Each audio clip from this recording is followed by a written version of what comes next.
Come closer. I want to tell you a story. Not the one you think you know, not the simple sanitized version stamped into the pages of history books. No, this is a story of fire and intellect, of ambition and despair, of a game played for the soul of the world, and it begins, as all great tragedies do, at the very end. Picture a room, a tomb really, hewn from stone, built to defy eternity. The air inside is heavy, thick with the scent of sacred incense, the sweet cloying perfume of ripe figs and something else, the metallic tang of fear. And in that room, a queen is waiting. She is not waiting for a rescuing army, for no army is coming. She is not waiting for a pardon, for her enemy offers no such mercy. She is waiting for a final visitor, an ancient, slithering creature from the mud of her own Nile, a creature that carries a promise of release in its venomous kiss. Her name is Cleopatra. Ah, yes. The name alone conjures 1,000 images, doesn't it? Elizabeth Taylor with eyes of impossible violet, a seductive silhouette on a golden barge, the Serpent of the Nile, the great harlot of antiquity who, they say, used her body as a battlefield and brought the giants of Rome to their knees. That is the story, isn't it? The one so perfectly crafted. And you must understand who crafted it. Her enemies, the Romans. More specifically, the man who defeated her, Octavian, soon to be the Emperor Augustus. He was a genius, not just of politics, but of public relations. To justify his own civil wars, to cement his own power, he needed a villain. Not just any villain, but a foreign, decadent, and dangerously female one. He painted her as a demon of lust, an Eastern sorceress who ensnared the virtuous general Mark Antony with wine, witchcraft, and wanton knights. They wrote poems about her, Horace calling her a fatal monstrum, a deadly monster. They whispered tales of her orgies, of her insatiable appetites, of a queen so corrupt she would dissolve a pearl worth a fortune in a cup of vinegar and drink it, just for the spectacle. They wanted you and all of history to believe that she was nothing more than a beautiful body with a bankrupt soul. And for 2,000 years the world has largely believed it. But that is a lie, a brilliant, enduring lie. So today let us commit an act of historical rebellion. Let us sweep away the dust of Roman propaganda and look at the woman they tried so hard to bury. What if she was not the monster, but the last firewall against a monstrous empire? What if she was, in fact, one of the most formidable intellects of her age? Think of this. In a world without Google Translate, a world where diplomacy was face-to-face, Cleopatra spoke at least 9 languages fluently. She could converse with Ethiopians, Hebrews, Arabs, Syrians, Medes, Parthians, and, of course, her native Greek and the Egyptian of her subjects. She was the only one of her entire 300-year-old dynasty who bothered to learn the language of the people she ruled. She was a mathematician. She wrote books on medicine and chemistry. She was a shrewd economist and a naval commander. Her mind was a weapon, forged in a crucible of violence and betrayal. So no, this is not a love story. To call it that is to insult her intelligence. This was a war, fought with every tool at her disposal. It was a 2-decade-long poker game, where she was dealt a weak hand but played it with the bluff and nerve of a master. She didn't just sleep with Caesar and Antony. She allied with them, manipulated them, challenged them, and yes, perhaps even loved them. But every move, every smile, every shared bed was a calculated risk on the grand chessboard of the Mediterranean. To understand her, to truly grasp the scale of her gamble, we must go back to the beginning. Not to a kiss, but to a desperate flight for her life, in a palace where the venom didn't just come from snakes, but flowed freely in the royal bloodline. First, you have to understand the world that created her. Alexandria in the 1st century BCE was the New York City of its time, a dazzling metropolis, the center of gravity for science, culture, and commerce. Its great library was the single greatest repository of knowledge on earth. Its lighthouse, the Pharos, was one of an ancient world's wonders, its light visible for miles across the sea. The streets teemed with Greek philosophers, Egyptian priests, Jewish scholars, and Roman merchants. It was a city of brilliant light. But inside the royal palace there was only darkness.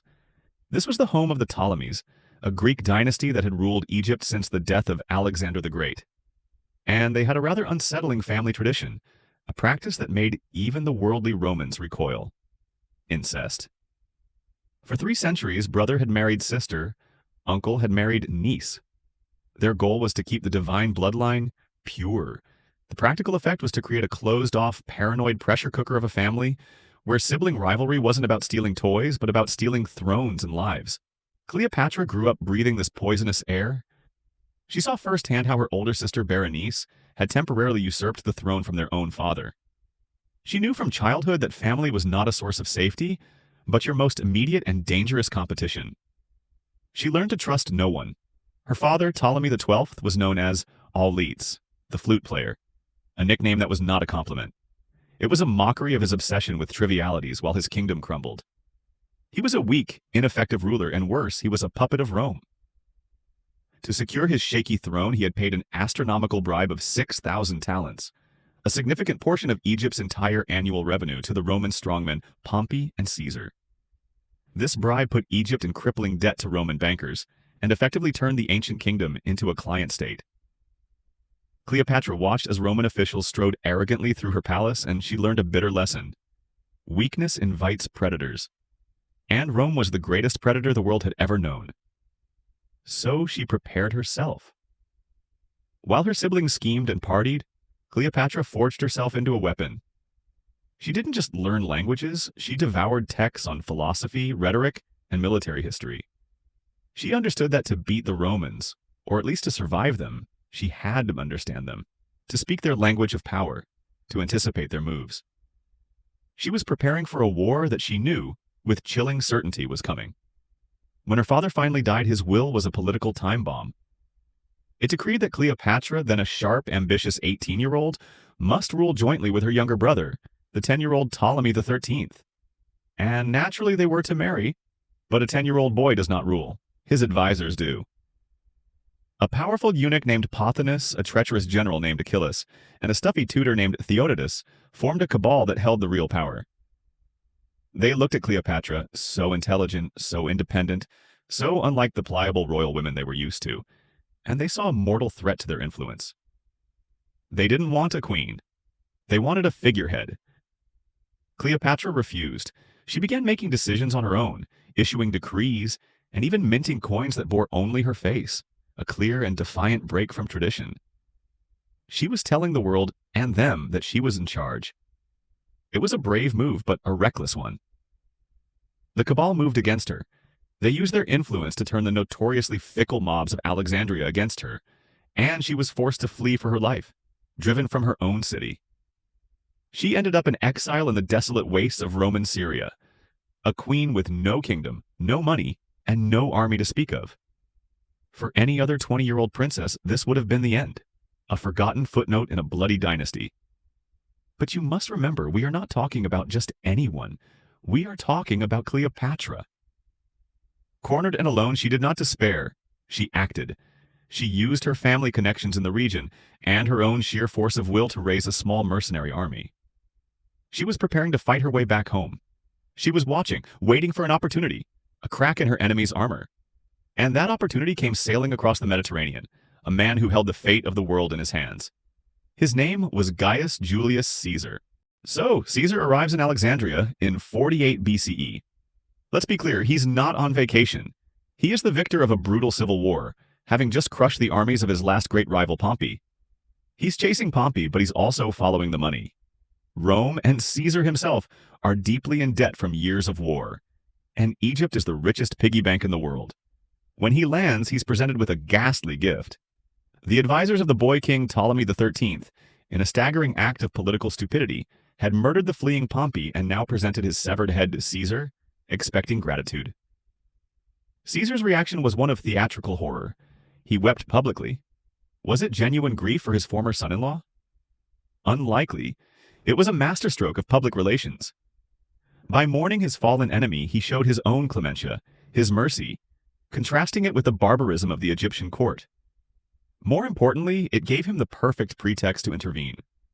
He declared he would stay in Alexandria to settle the dispute between Ptolemy and his sister, as dictated by their father's will, a will conveniently deposited in Rome.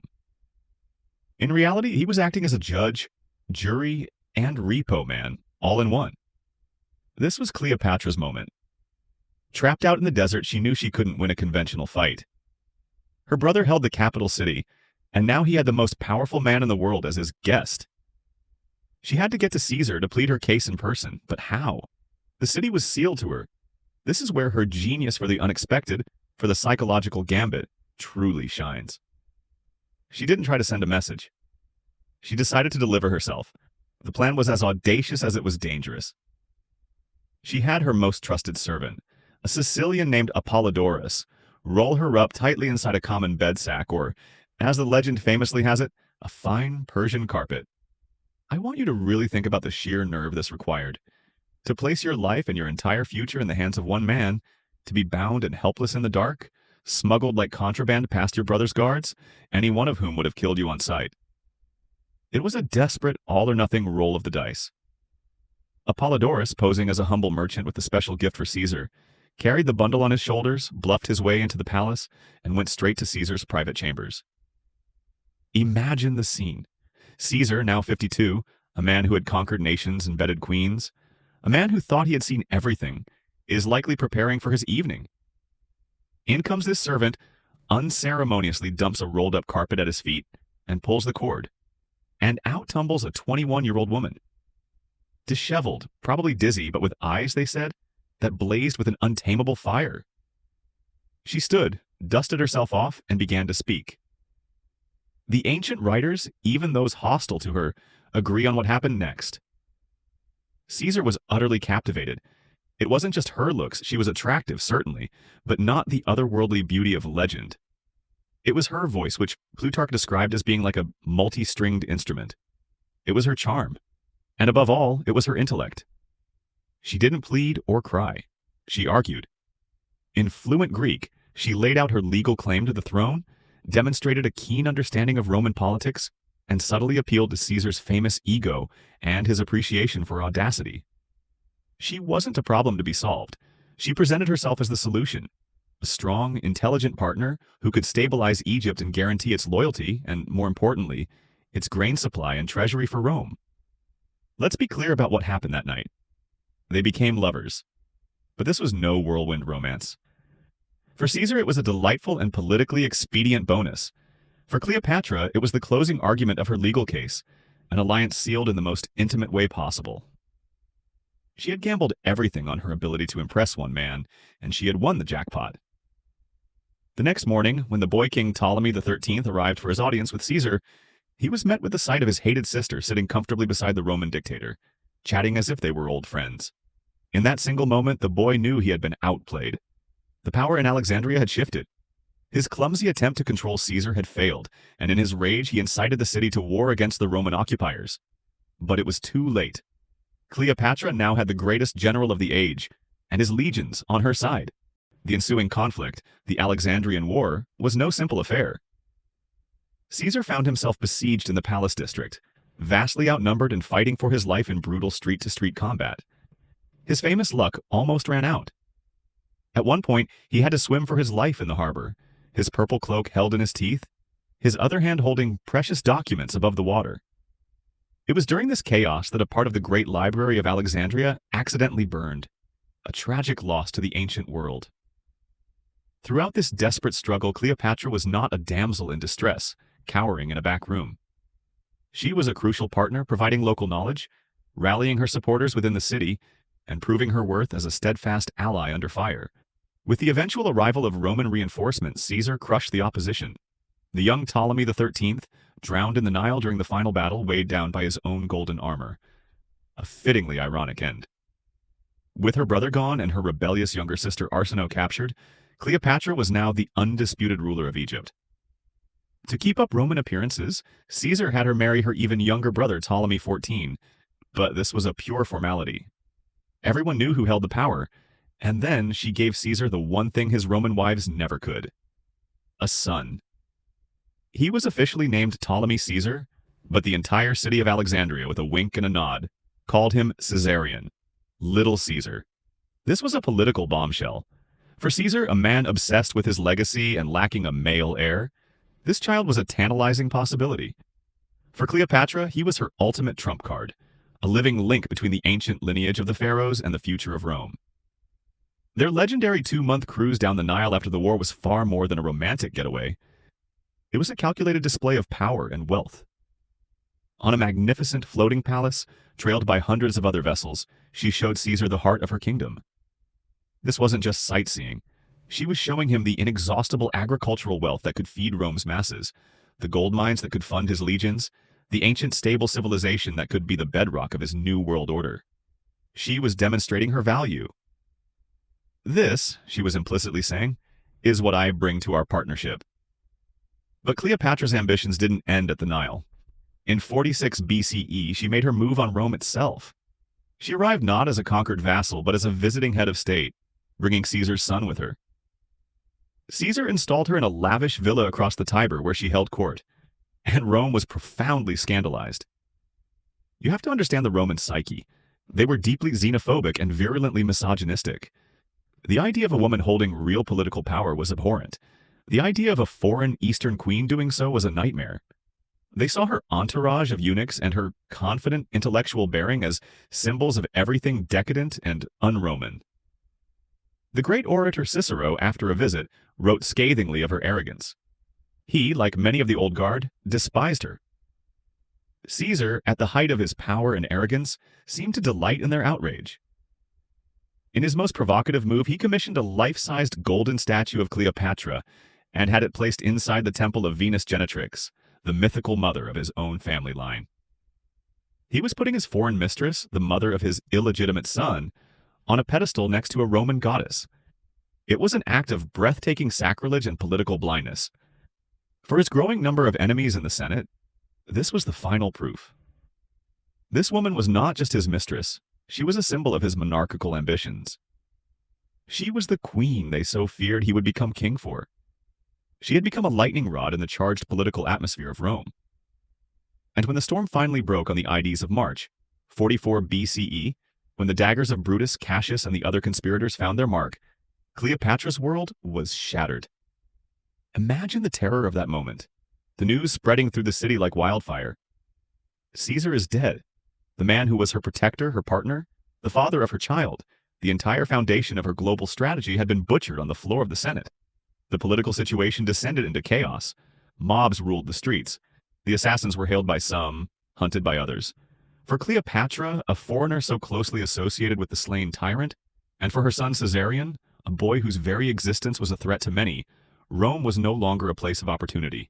It was a death trap.